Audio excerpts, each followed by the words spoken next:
Hello, everybody. Thank you for joining me for today's masterclass on improving your broken picker.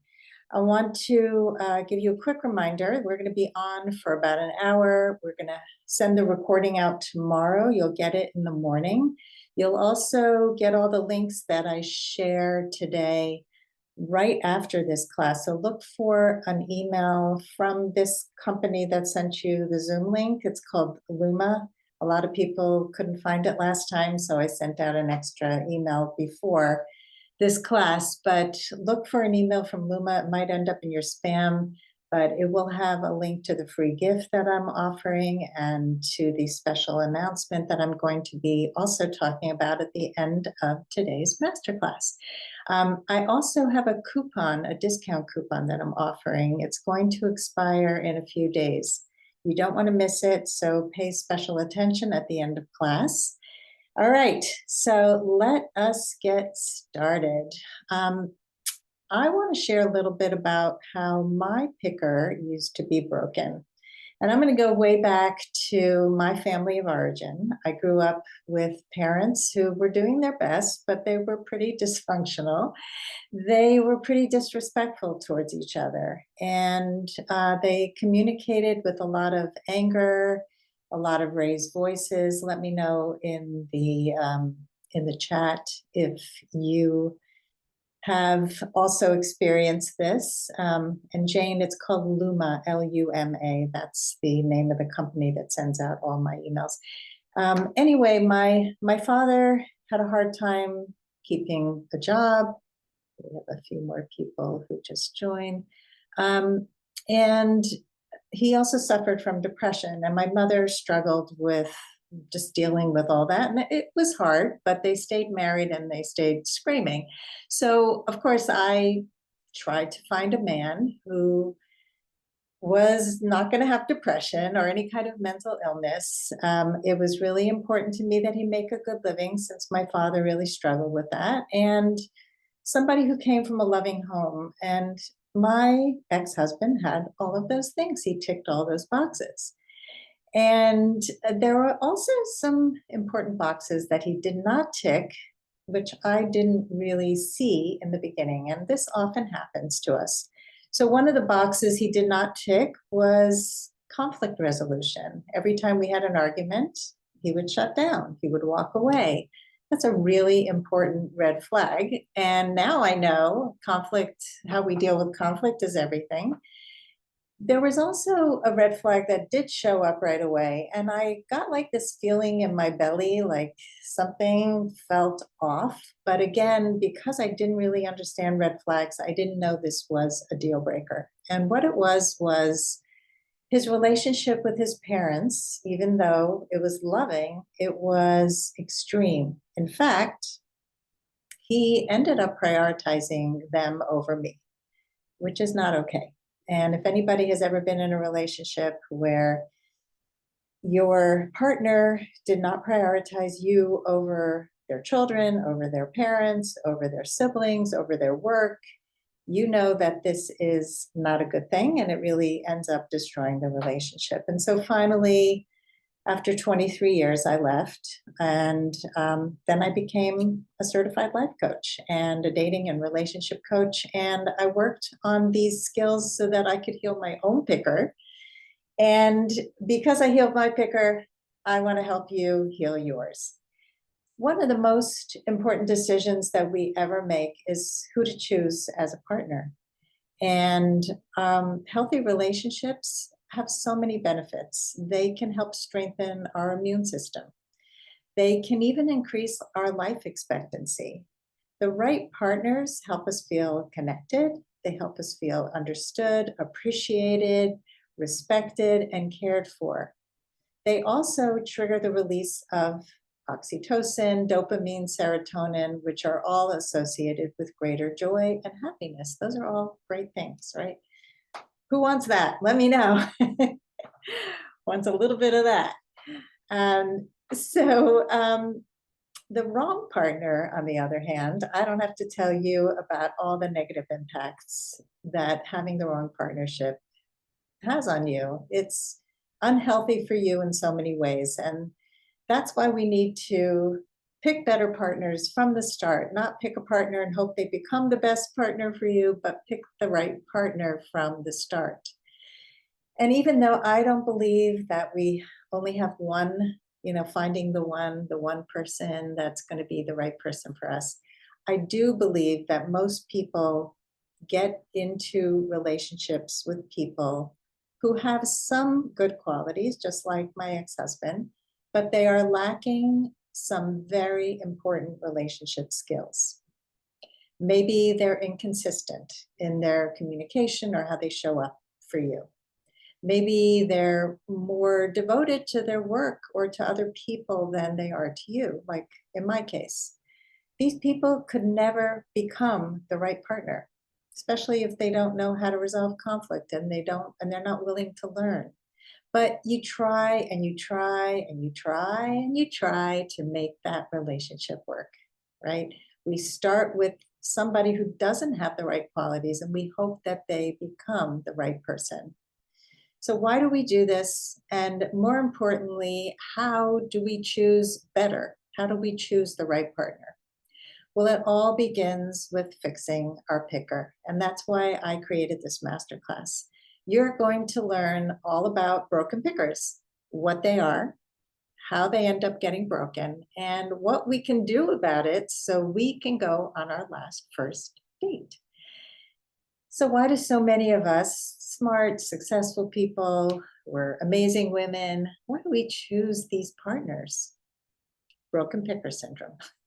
We are not born with broken pickers. We choose the wrong partners for a variety of reasons. Most of us have never learned which qualities to search for, which are the most important. We don't know what that list really is. We didn't learn how to have healthy relationships from our parents. We never learned relationship skills, and it does take skill to be in a successful relationship. We don't learn this in school. We're not modeled it. We just don't know. I wish it was taught in elementary school. So we pick partners because we have a lack of knowledge. We have fear. We feel that there's no good men in the world. We feel insecure, so we pick the wrong partners. We rely on other people's opinions about who's best for us, right? Have you ever asked your friend, what do you think? Should I keep dating and this person? And oh yeah, they're great. They have a good job. Or, no, don't date them, but they really are great. So we don't know. Our friends are not always the best, most reliable source. And rather than relying on our own inner wisdom, which we don't always have yet, we rely on other people. We don't always know what we want and need in a relationship. We don't trust ourselves. So let's talk about some of the reasons that our picker breaks. There are many, many reasons. And tonight I'm going to share the top 5. Last time I did this webinar, I shared 5 others, some others. But so I want you to listen carefully because I want you to put the numbers that resonate for you in the chat when I'm done. So I'll go over it once and then I'll repeat it. The first one is you keep dating your type because you feel chemistry, you're attracted to them. So that's number 1. Number 2 is you fall in love easily and you end up getting your heart broken. So it's quick, you're quick to love and to trust. Number 3, you tend to minimize important red flags until it's too late and you end up getting hurt again and again.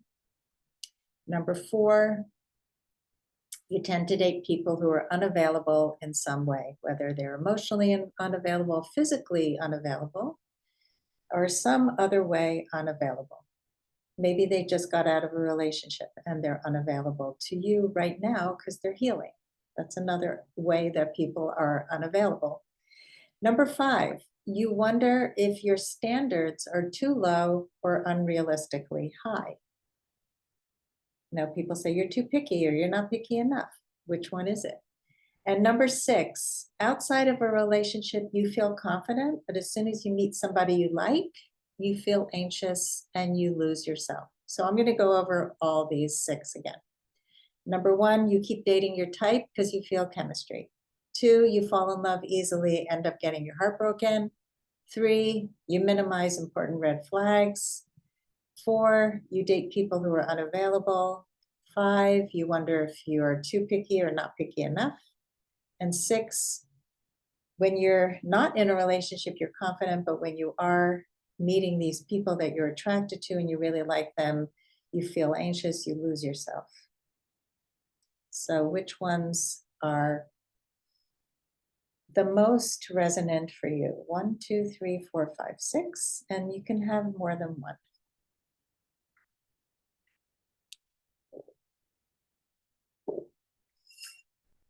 So sometimes it takes a second. We have 3, 4, 6, 1 and 4, 1 through 4.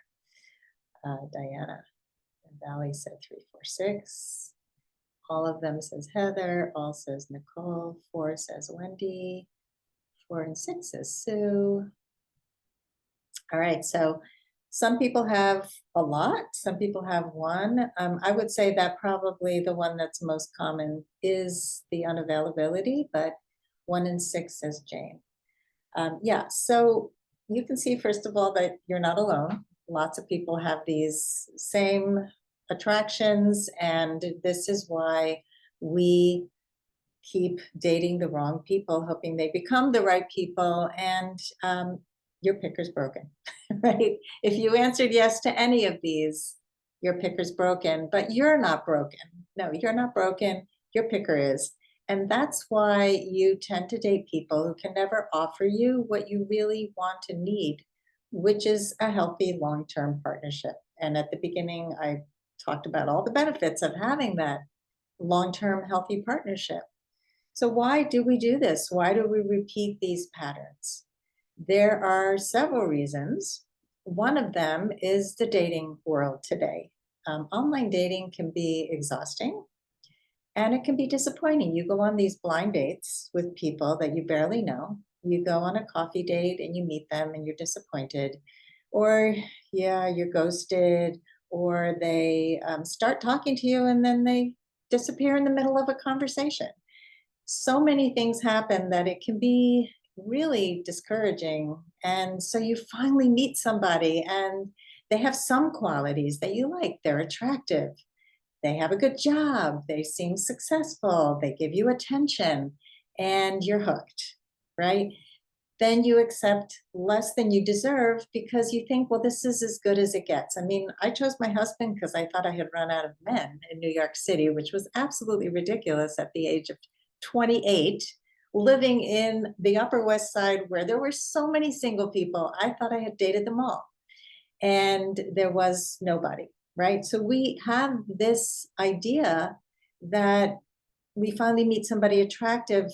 Maybe our standards are too high, maybe we're too picky, we should just settle for this person because they have some good qualities. Has that ever happened to you? Let me know in the chat. And maybe like me, you didn't believe that the right person exists. Is that your belief? Like, there are no good men. This is as good as it gets. And maybe you don't believe that you deserve better. Maybe you believe that you should just settle. Have you ever settled for somebody who didn't feel right, but you thought, well, maybe that's as good as I deserve because you know, I don't have that much confidence in who I am or what I have to offer. So Valley said a bit better than the last one, so I settled. Yeah. Yep. And Wendy says it's happened. I settled because I felt it's as good as it gets. Yep.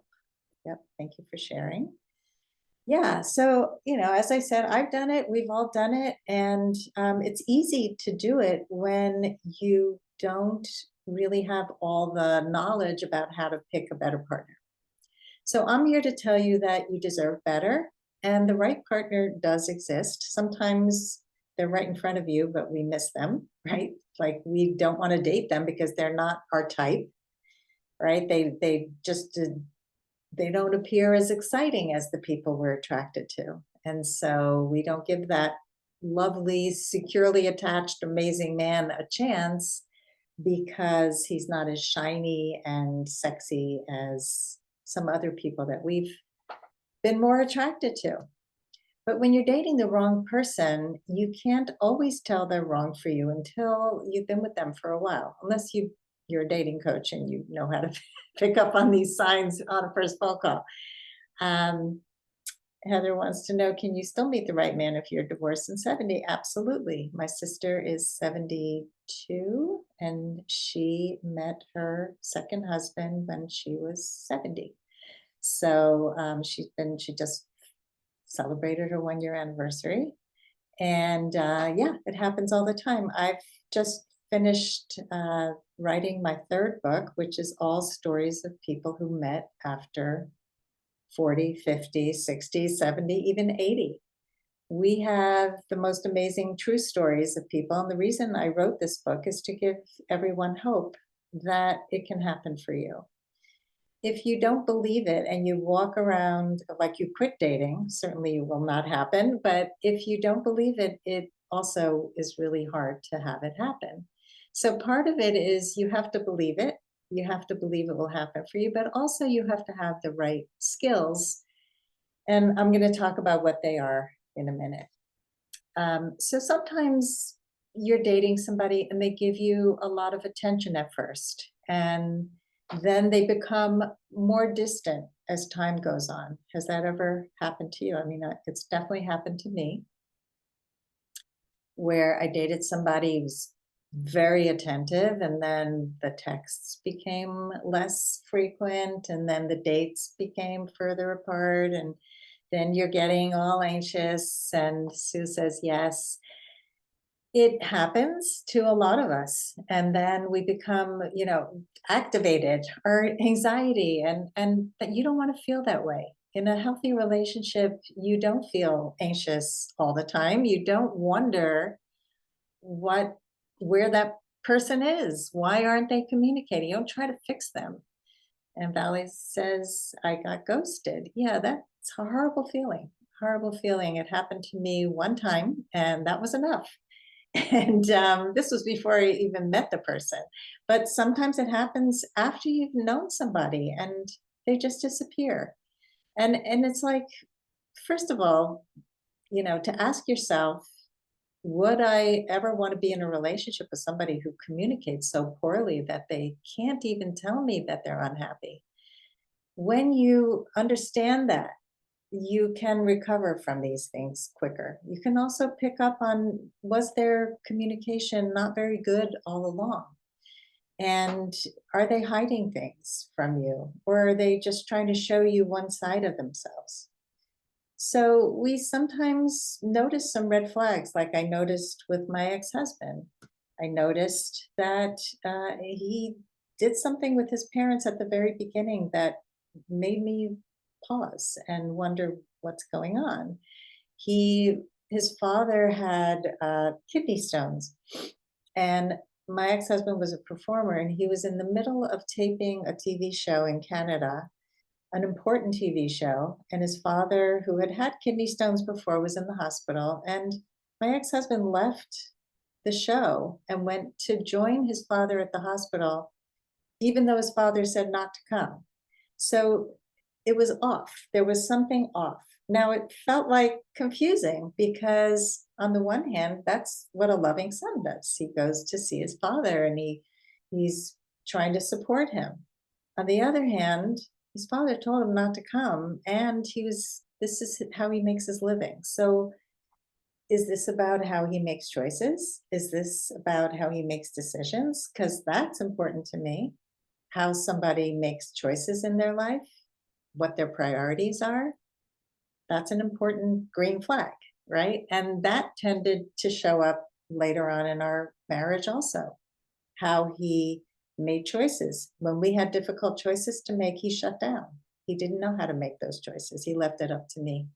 So again, having learned that, and we can take all the knowledge of our past relationships and apply it to the relationships that we have today. So, we often get blindsided. We get blindsided by these people who don't treat us well. All of a sudden, they ghost us, and we're like, wait, I thought things were going well. But dating with a broken picker, you don't pick up on those signs. And so when I had the broken picker, I just was confused. I was alarmed, but not enough to end the relationship. Then took a long time for me to get there. So I don't want you to date with a broken picker anymore. And I want you to also be kind to yourself because we can beat ourselves up for the choices we make and we made in the past. And you did the best you could with the knowledge you had at the time, right? And so we want to be kind to ourselves because knowledge is power. And as you can see behind me, I've got like hundreds of books. These are all books about relationships and dating that I read. I interview these people on my podcast. I cannot get enough of this stuff. And I'm going to show a book to you. This is called The Origins of You. And if you can see, um, this is a book that I'm in the middle of right now. This book traces our origin story, how we grew up. Yeah, I shared with you how I grew up. And if you want to copy this down, you can see. It just remember the origins of you, and you can find it. It's a fairly new book, but she talks about the wounds of our childhood, and this leads to our pickers getting broken. My childhood wounds led me to choose a husband who I thought was going to keep my heart safe. I didn't know enough back then to understand that there were red flags that would never keep my heart safe, even though it looked good on paper. So the tragic thing about having broken picker is it keeps you stuck with people who can never truly fulfill your needs, who can never be the right supportive partner. For whatever reason, this person is not a good long-term match. Think I talked about this last time, but my daughter is dating somebody who is unavailable on so many levels. And it's a step up from other relationships she's had, and she's learning to express her needs and to speak up, but it's not going to work. I know I can read the writing on the wall, and she has to go through it again to learn it. And it's hard to watch as her mother, but he lives far away. He is in the middle of focusing on his career, which is just starting, and he is so busy with that. He has depression. He can't be the right partner. He's lovely. He's lovely, and they have a great connection. So that hooks her, right? She just feels like we have these conversations and they're insane and they're so great, but he can't be the right partner for her. And she has to get to that point, and we all have to get to that point. So let's talk about how our pickers get broken. And I just shared one of the reasons when I held up that book, but we'll go through that again in a minute. Again, I'm going to ask you to post the number in the chat that resonates with you, that you can relate to most. Okay, so the first one is you have red flag blindness. You know those red flags that indicate that someone you're dating is not good for you? Like he tells you he's not ready for a relationship, or he doesn't have a lot of time, but he's hot and he's sexy and the sex is good and you've bonded, or he blows hot and cold. That happens all the time, right? People with broken pickers tend to ignore or dismiss these red flags and hope that with time everything's going to work out, right? Have you ever done that? So let me know in the chat if you had red flag blindness, if you've ever ignored those red flags, even though they've told you. I mean, one of my very first clients was somebody who had come out of a very abusive, verbally abusive marriage.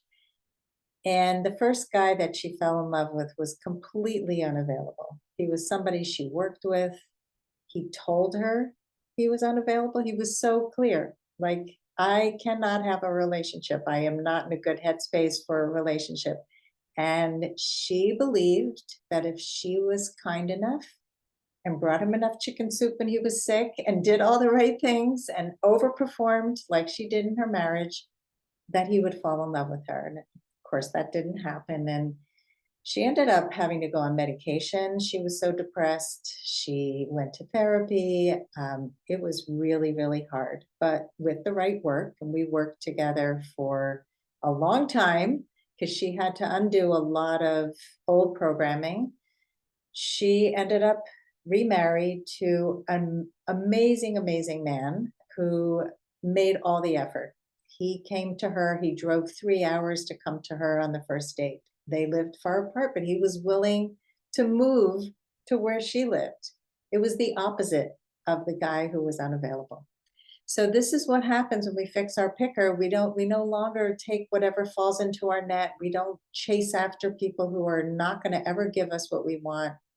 And the effects are great. Look what happened to her, the depression and all the stuff she went through. It was just awful. One man told you he was boring up front, Connie. Interesting. People will tell you who they are. Like if you pay attention, especially in the beginning, they will tell you who they are. So why do we ignore the red flags? Well, the first reason is scarcity. We talked before about when we believe there aren't enough good men, this is the best it gets. We have a scarcity mindset. We're dating thinking there's a limited amount of people and there aren't any others. Like we have this connection and I'm not going to find it anywhere else. And so that can lead you to dismissing red flags and staying too long with the wrong partner.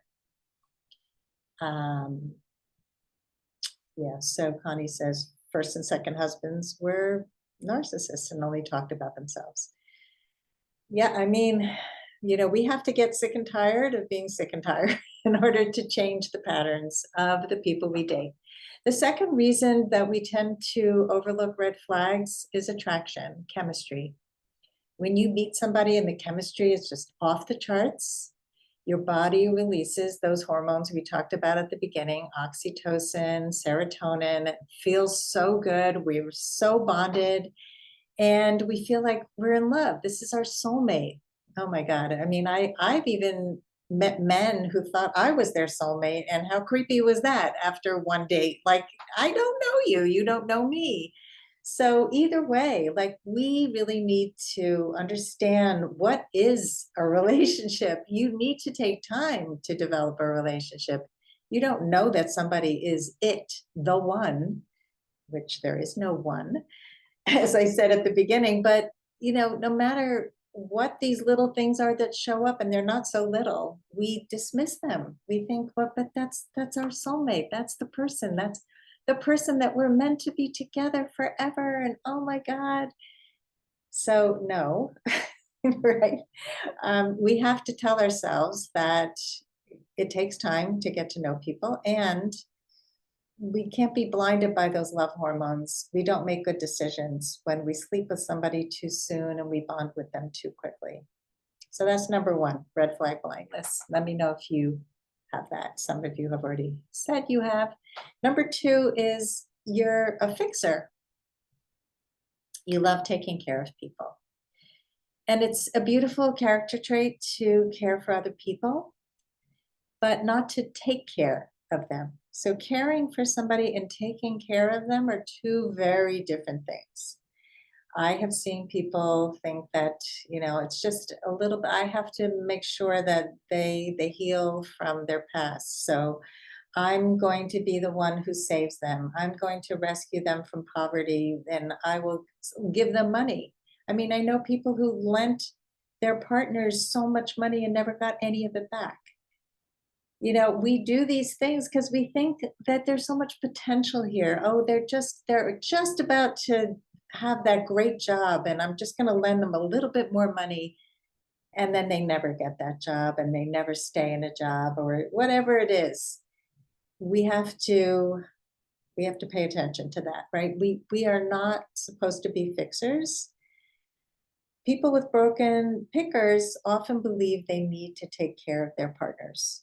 Maybe they grew up in a home where they were responsible for their parents' or siblings' care. I know my parents relied on me a lot for their emotional well-being, and it wasn't healthy for me as a teenager to be the one that they relied on for their emotions to support them.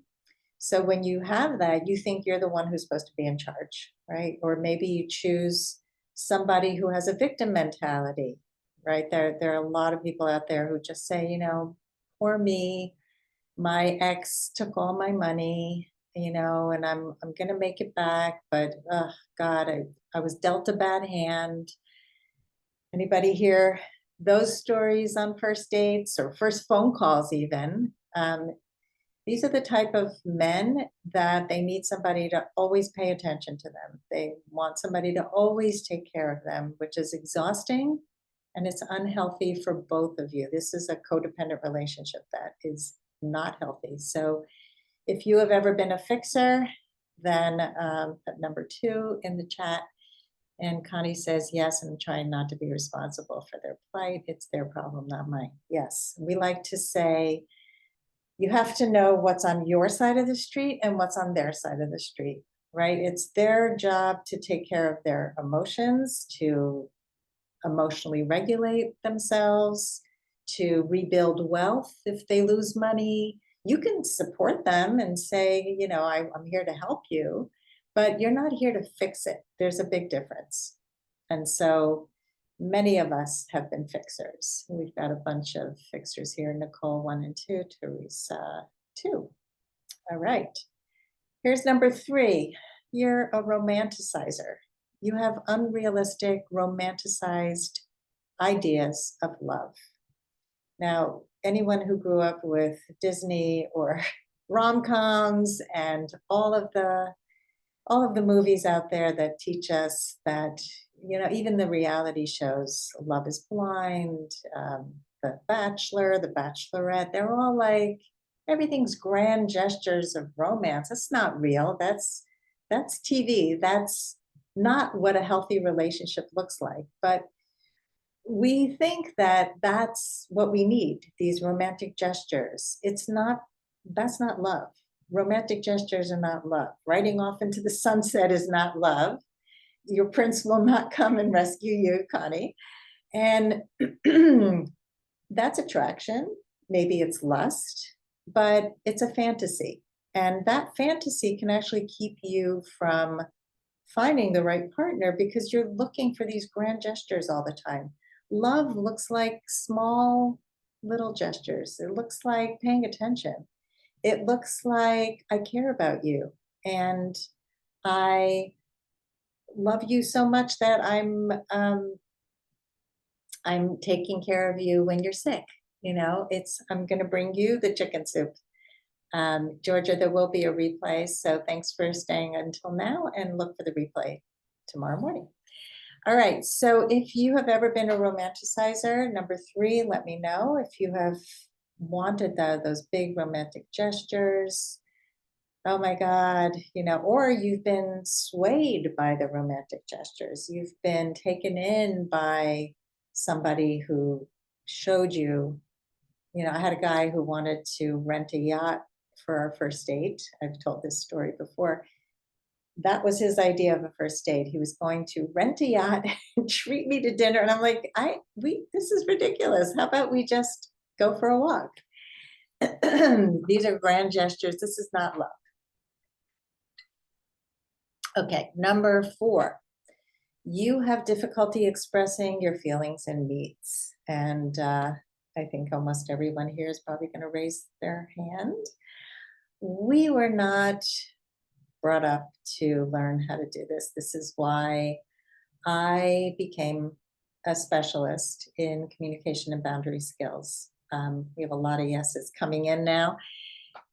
It's people with poor pickers often keep quiet about the important things. We don't speak up enough. We avoid expressing our fears and desires when we date somebody. It's scary. So we stay away from those difficult conversations. We worry that we're going to push them away if we bring up important things, like what type of relationship are you looking for? Or if somebody's not communicating in the way that you need, do you bring it up or do you just get upset and anxious? A lot of times we stay quiet when our feelings are hurt and then we explode, right? We keep it in, keep it in, keep it in, and then we can't take it anymore. Or we were brought up with the idea that if he loved me, he would know. He would know how I feel. Like, can't you see I'm upset, right? So let me know if You ever done that? I was certainly brought up with that idea, that myth that men can read your mind, and half the time they are clueless. And honestly, we're clueless about most people, including ourselves. We don't even know what we're feeling half the time. It's confusing. And so people with broken pickers struggle with this. So we have a lot of fours. And now number five, and this is what I brought up before when I held up the book, The Origins of You. You unconsciously choose partners who remind you of one of your parents. And this is really, I can pretty much name it anytime I get on a potential client call. This is one of the first questions I ask when they tell me about a pattern they have of dating people who are not good for them. I ask, who do they remind you of? Right? Because who do they remind you of from when you were growing up? I mean, you can probably think about, even if you grew up in a wonderful, loving home, there were things that happened in your home that left you feeling unseen or unheard, or maybe overprotected or something else. But we tend to pick partners who are familiar, even though we're not conscious of it. They're familiar. So if we were brought up with a very strict parent, we might be attracted to people who are controlling. It's unconscious. It comes from a deep wound deep within us. And this is one of the most important steps in fixing our picker, is to heal our inner child, to heal that part of us, to heal the wounds so we don't keep picking people who ignite those wounds from our childhood. We develop our insecure attachment styles from these types of families that either didn't pay enough attention to us, sometimes paid attention, sometimes didn't. They blew hot and cold. Our feelings were ignored. Very few of us grew up in a very securely attached environment and felt that our parents were the go-to people for us. They were the guides. They were the people who really had our back. They asked about our feelings. They cared about our feelings. Our parents were clueless about all these things. I mean, honestly, it's not to put our parents down, but they really had no idea. And they were doing the best they could, but they just didn't know. And so our job as adults is to heal that part of ourselves so we don't keep picking a partner who we think we can heal. This is part of the fixer in us, that we pick this partner who's dysfunctional, who reminds us of that controlling parent, for example, and then we think that if we love them enough, they will be less controlling, or they'll be more available. The parent who is emotionally unavailable, we pick an emotionally unavailable partner, and we hope if we love them enough, they will become more available. It's one of these crazy making things. And let me know if you have ever chosen somebody who reminds you of one of your most dysfunctional parents, the relationship that you struggled with the most. I certainly have. And it was such an eye-opening moment for me, and also learning about my attachment style, which is one of the most important things that we learn in relationships. So, any fives? Unconsciously choosing partners who remind you of your parents. I'm not seeing any yet. Oh, we got Wendy say yes, 4 and 5. Thank you. All right. So, how do we cure the broken picker? Teresa said yes, 5. Married my mother twice, says Connie. Yeah, we do it. So, right. So we want to break these patterns if we have been doing it over and over again, especially. So, how do we cure it? How do we fix the broken picker? So, I'm going to go through these 5 and talk about what we need to do. If you have red flag blindness, the cure is to learn how to recognize those red flags and the even yellow flags, the ones that are, it feels weird. Let me talk about it and find out more. Let me get curious. So if it's a big red flag, like you can't be with somebody who has this trait, this is something you walk away from. You don't try to change them, you don't try to fix them. But if it's a yellow flag and you're curious to know more, ask about it. You're going to recognize it and talk about it before you get involved. So that's the cure for red flag blindness.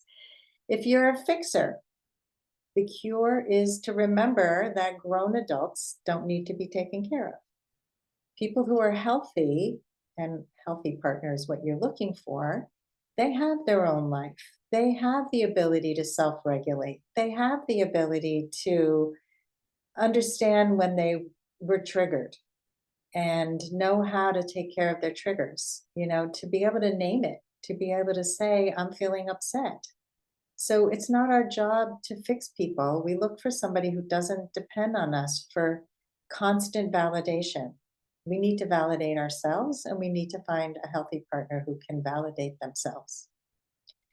If you are a romanticizer, the cure is to redefine the meaning of love to you, because that meaning of love as this big grand gesture thing is just false. Loving relationships develop over time. And what happens over that time is you need consistency. You need trust. Trust is built, it's not given. It is built through consistent showing up, intention, effort, empathy, understanding. These are really important. These are things that we probably didn't look for in partners when we were younger. We just thought, have a good job, Ivy League school, whatever we were told, tall, qualities that don't make you a good partner.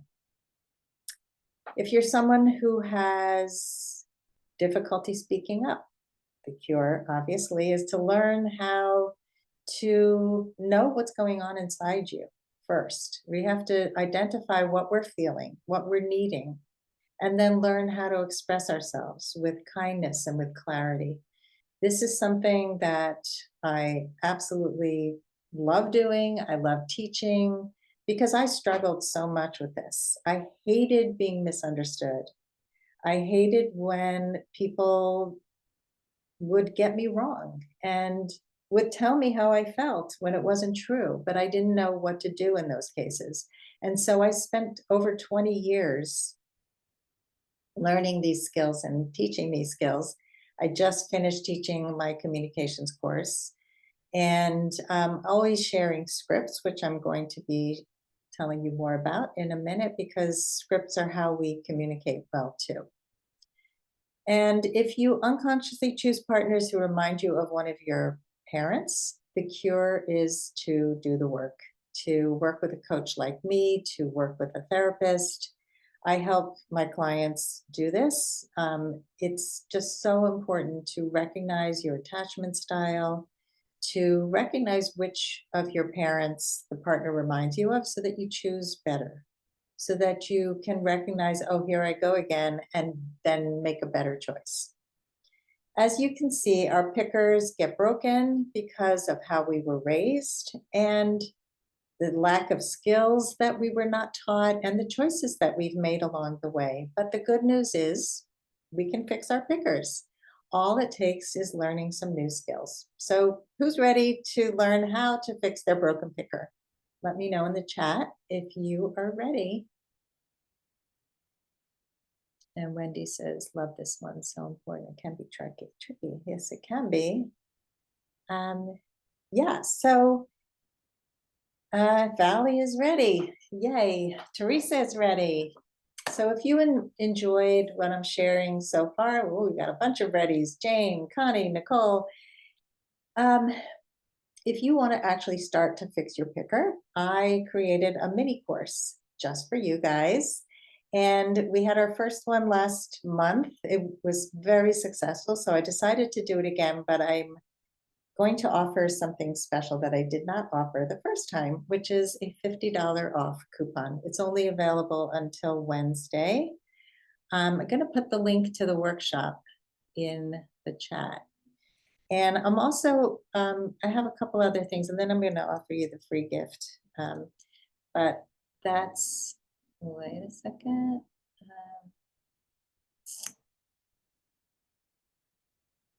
Oh, okay. I had this on the wrong setting. Okay. So the coupon code is BP50, Broken Picker 50. It's going to be on July 29th. I'm doing one during the day from 12 to 2 Eastern. It's going to be on Zoom.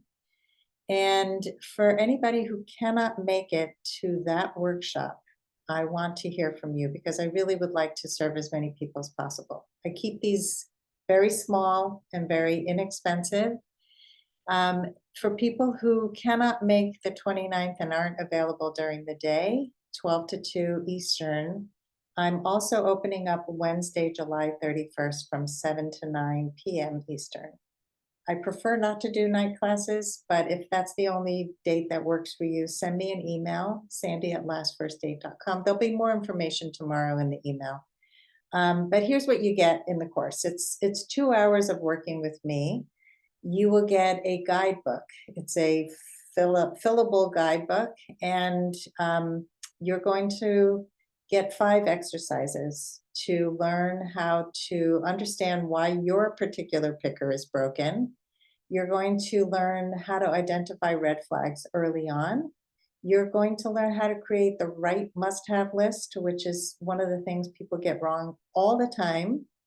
You'll also learn a little bit more about your attachment style and how to really figure out what it is so you can date with more confidence and more security. And you're going to get some scripts for breaking up with the wrong men. I have tons of scripts that I share. So I have scripts that my clients love. So the $50 discount is BP50, and I'm going to put that here. And that has to be done before July 24th. Okay, and I'm going to share the free gift. Thank you, Wendy. And you have to come back to the gym so we can have coffee. Wendy and I go to the same gym sometimes. So let me know if you have any questions. I am going to put the free gift here. It's a 1 hour downloadable recording. I gave this last time also. It's how to identify red flags in dating. And now I want to open up. So if you have any questions, I would love to know what your takeaways are, what you learned, what you're going to apply to your love life. If you're interested in the class, let me know. I am here for about another 10 minutes. Let's see. The cost is $197 minus $50. So it's about $150, which is really inexpensive for a 2-hour workshop where I work with you one-on-one. We keep these very small. These are not giant classes where, you get lost in the crowd. Everybody gets personal attention. If you go to the link, you're going to be able to register right away. But if you are interested in the other day, I need to get an email from you because I haven't opened up that day yet. That's the Wednesday, the 31st at night. But I know some of you work during the day and can't make it to a daytime class. But yeah, I'd love to hear takeaways. Valerie said, I always said I had no choice, no voice, no choice, and no power, but have come to realize the only person holding me back was me. Yes. 7/29 is your birthday, Jane, but you can do the 31st. Okay, great. So I will, if you can send me an email and just confirm that, Jane, sandy@lastfirstdate.com. That would be great. So if I get enough, I'm going to start another class if I get at least 4. So Kay says, how do you get your confidence back? And happy birthday, Jane. After dealing with scammers and different men. You get your confidence back by first really, it's 1 2-hour session, Jane. I have other programs that are more comprehensive, but this is just a short one-time thing. Men who are just looking for sex. First of all, you learn how to recognize the signs of scammers and people who are just looking for sex, and you say no. Every time you say no, you feel more confident. Every time you say, that doesn't work for me, you feel more confident. And you stop attracting these people. I mean, because they're looking for people who are going to say yes, and people who are going to look like they're easy to, you know, to get what they want. And the more you show up as a person who has standards, and knowing your must-have list is part of that, the more you're going to build your confidence. Who else has questions or takeaways from tonight? What did you learn? I'd love to get some feedback.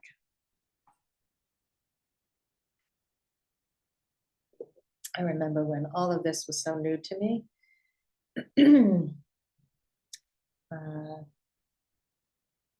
So Jane, you will find out more about my longer courses. I'm actually, that's something I'm going to be talking about in August. I am relaunching something that some of you on this call tonight might have been on originally. Several years ago, I used to do a group coaching program called Love Mastery. And Love Mastery was a 6-month program that basically I taught the same material that I teach to my one-on-one clients. And I decided to relaunch Love Mastery as a 3-month program starting in September. And you'll get the same amount of sessions, but in 3 months. So I used to do it every other week. I changed the pricing to make it more affordable. And I just want to serve more people. Not everybody can afford private coaching. And so group coaching is just a wonderful alternative because again, it's small groups. And we go through every step of building confidence and how to do online dating and offline dating. And I haven't started to send out any material on that. But actually, if you take the course with me next week on the 29th, you will get more information and be one of the first who can sign up for that program. So that's another bonus to do that. And then if you go on my website, I have a lot of DIY courses that you can just take on your own. Most of them are about $97. They're priced pretty low.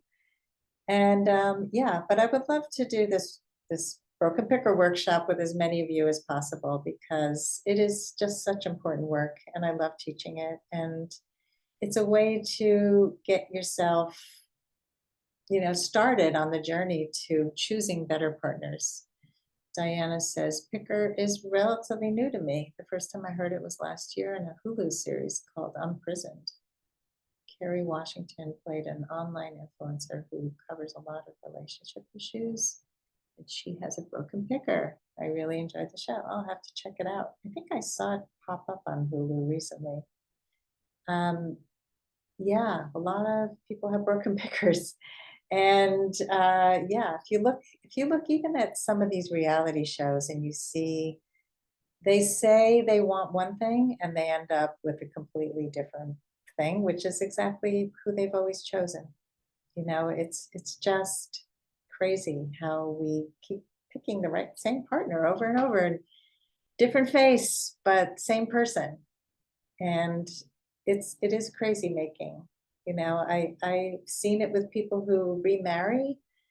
We had, people here who talked about it tonight, remarrying somebody similar because we haven't worked on fixing the broken picker. Once we do that, we're no longer really even attracted to that same type. That's the beauty of it. Our attraction changes. Anybody else? I'd love to hear. Good news is we can recognize that pattern. Yes, Wendy, we can. We can recognize it if we are fixing our picker, right? If we don't fix the picker, we wonder why do these things keep happening to me? And what's wrong with men, right? What's wrong with all the people out there? They are the problem, not something I can actually work on, which gives you power, right? It gives you so much power and control when you can work on whatever it is. Is there any Q&A for the 7:31? What do you mean by Q&A? You mean, is it a coaching? I'm not sure what you mean, Jane. You can also unmute yourself, Jane, if you want to ask me a question. Um, Thank you. I just was struggling with a lot too many screens on my okay. my laptop. Yes, thank you. My question is the 2-hour program that you're offering, that's only a self, it's a self No, program? no, that's me live coaching. That's a live program. The 2-hour program on the 31st or Yeah, the so both the 29th and the 31st, if I get enough people, will be a live 2-hour program with the exercise guide, and then we go through it during the program. So you fill out the form, the exercises before, and then we spend most of the time on the first 2 exercises on the must-have list and how our picker got broken, like our own personal story, but really getting that must-have list down so that we can fix it. So yeah, it's totally live and interactive. Thank you. You're welcome. I hope you can join me and enjoy your birthday. Thank you. Any other questions or comments? You can always email me. I'm available by email. But if there are no other questions, I am going to end today, and I hope that you I'm sign sorry. I'm sorry. You said what time would the program be on the 31st if you're doing it? 7 to 9 p.m. Eastern. So I don't know what time zone are you in? I'm in Eastern time. Okay. Yeah, so it'll be after work in the evening. Okay, great. Thank you. Okay, thank you. I enjoyed this. Thank you so much. Oh, thank you. All right. If there are no further questions or comments, I'm going to end. And thank you so much for joining me. And I hope to see you next Monday, a week from Monday. Take care. Bye.